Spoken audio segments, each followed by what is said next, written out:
నమస్కారం అండి. ఇది ఈ వ్యవసాయ క్షేత్రం ఈర్లపల్లి గ్రామం, జడ్చర్ల దగ్గర, రంగారెడ్డి జిల్లా. ఈ వ్యవసాయ క్షేత్రం రాజవర్ధన్ రెడ్డి గారిది. ఇక్కడ ఇది నిర్మాణం చేసింది రేపు జూన్ 5వ తారీఖుకి 2 సంవత్సరాలు పూర్తి దీనిది. ఈరోజు ఇక్కడ రైతులు అలాగే పారిశ్రామిక రంగంలో మహిళలు, ఎంటర్‌ప్రెన్యూర్స్ వీళ్ళంతా ఇక్కడికి వస్తున్నారు తెలంగాణ నుంచి. ఈ ప్రోగ్రాం సీతాదేవి గారు, చైతన్య ఆర్గనైజ్ చేస్తున్నారు. ఇది ఒక ప్రత్యేకమైన కార్యక్రమం. మహిళలు ఇంతమంది కలిసి రావటం, వీళ్ళు రకరకాల రంగాల్లో వాళ్ళ వృత్తిలో ఎంతో ఎత్తుకు ఎదిగిన వారు. సుమారు ఒక 50 మంది మహిళలు ఇక్కడికి రాబోతున్నారు. వీళ్ళంతా కూడా ఈ వ్యవసాయాన్ని, సుభాష్ పాలేకర్ కృషి వ్యవసాయ విధానాన్ని, ఈ ప్రత్యేకంగా ఈ నమూనాని చూడటానికి రాబోతున్నారు. ఇది ఒక శుభ పరిణామం. ఈ భూమి కూడా రాజవర్ధన్ రెడ్డి గారు గత కొంతకాల క్రితం తీసుకొని ఈ మోడల్ ఇక్కడ తయారు చేశారు. ఇప్పుడు ఇది 2 ఎకరాలలో ఉన్నది. ఇది ఇక్కడ మీరు చూస్తున్నవి ఒక మునగ, ఒక బొప్పాయి, ఈ విధంగా ఆల్టర్నేట్గా పెట్టారు. 2వ వరుసలో మనకి గ్లిర్సీడియా, దాని పక్కన చక్కెరకేళి పెట్టారు. చక్కెరకేళి కూడా మనకి ఇక్కడ ఈ టైంలో, ఇది మంచి సమ్మర్లో కూడా మనకి ఇక్కడ మీకు ఈ విధంగా ఉందంటే, మీకు దీనికి సంబంధించిన కాయలు కూడా మీకు చూపిస్తాను. దీంట్లో వివరాలన్నీ కూడా రాజవర్ధన్ రెడ్డి గారు ఏ పంటలో ఎంత వచ్చింది అనేది చెప్తారు. ఇక్కడ నీటి యాజమాన్యం కూడా రైన్ పైపు హోల్స్ ఉంటాయి ఇవి. దీని ద్వారా ఇటు పడటం వల్ల ఆవు పాల దారిలాగా పడుతుంది. ఈ మోడల్ ఈయన పెట్టడం జరిగింది. నీరు ఎక్కువ ఉంటే ఫ్లడ్ ఇవ్వటం అనేది ఒక పద్ధతి. ఇది కూడా డ్రిప్ కన్నా ఇది ఇంకా బెటర్. ఎందుకంటే వాతావరణం నుంచి కూడా నైట్రోజన్ తీసుకోవడానికి ఇది ఉపయోగపడుతుంది. ఇది ఎందుకంటే 2-3 అడుగులు దూరము, 5-6 అడుగులు వెడల్పు పడుతూ ఉంటుంది. ఈ విధంగా ఈయన తయారు చేశారు. దీంట్లో ఎంత ఖర్చు అయింది బెడ్స్కి?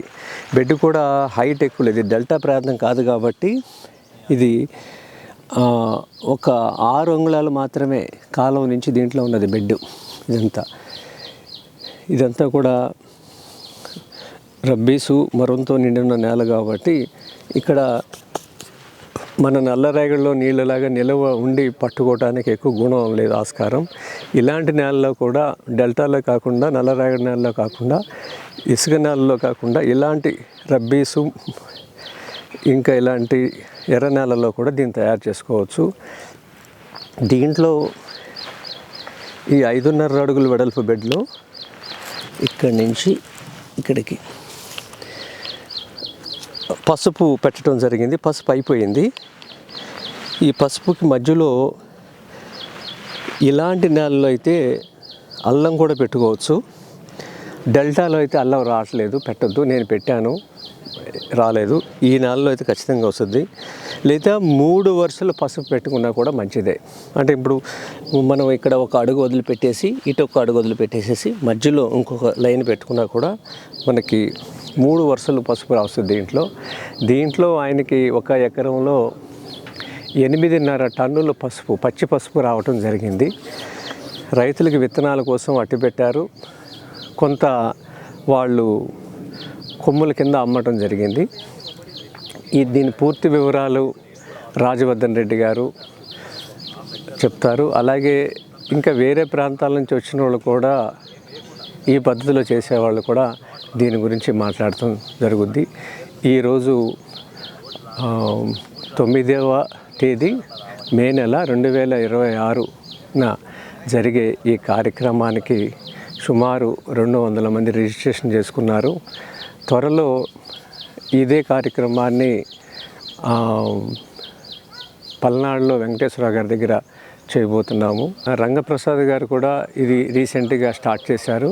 ఆయన దీన్ని ఇప్పుడు 3 acresకి ఎక్స్టెండ్ చేస్తున్నారు.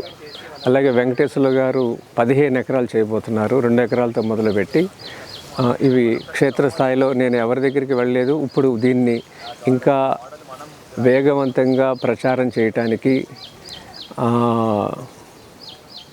గల కారణం భూతాపం పెరుగుతుంది. ఇది ఎకరాలు చేయమని మేము ఎవరికి చెప్పట్లేదు, అనుభవం వచ్చినాక మారుస్తున్నారు. అట్లీస్ట్ ప్రతి వాళ్ళు ఒక 1/2 ఎకరం ఇంటి కోసం చేసుకోవటానికి నియమం పెట్టుకోండి. 1/2 ఎకరం కూడా వద్దు, మీకు అన్ని వసతులు మానవ వనరులు ఉంటే 1/2 ఎకరం చేయండి, లేదా 1/2 ఎకరం మీ ఇంటికి కావాల్సినవి. దీంట్లో తినటానికి అనుకునే మొదలు పెట్టండి. అనుభవం వచ్చినాక అమ్ముకోవటానికి ప్రయత్నం చేయండి. అది కోసం దీన్ని మళ్ళీ చేస్తున్న వాళ్ళ దగ్గరికి వెళ్ళి వీడియోలు చేసి అందరికీ చూపించాలి. భూతాపాన్ని తగ్గించడానికి ఏకైక లక్ష్యం ఇది. మనం పండించే మోనోకల్చర్ ద్వారా టెంపరేచర్ ఇంక్రీజ్ అవుతుంది. మనం వాడే ఏసీలు, మనం వాడే కార్లు, మనం వాడే సిమెంటు, ఈ రెండింటి వల్ల భూతాపం పెరుగుతుంది. దీన్ని అడ్డుకట్ట వేయటానికి బహువార్షిక పంటలు, బహుళ పంటలు తప్ప ఇంకో దారి లేదు. దీన్ని మనం అందరం కలిసి మన భూమిని రక్షించుకుంటానికి మీది ఒక 5 సంవత్సరాల్లో ఆంధ్రప్రదేశ్లో, తెలంగాణలో 3% వరిని తగ్గిస్తాకి ఒక టార్గెట్ చేసి పనిచేస్తున్నాము. 3% వరిని తగ్గిస్తే మనకి ఆహార భద్రత విషయంలో కానీ ప్రభుత్వాలకు కానీ తలకిందులయ్యే పరిస్థితి ఉండదు. దీనికోసం మనం అందరం కట్టుబడి మన నేల తల్లిని కాపాడుకుంటాకి మనం అందరం ఈ నమూనాని తయారు చేసుకుందాం. ధన్యవాదం. మరిన్ని అప్డేట్స్ కోసం బ్యాక్ టు రూట్స్ యూట్యూబ్ ఛానల్ని సబ్స్క్రైబ్ చేసుకోండి.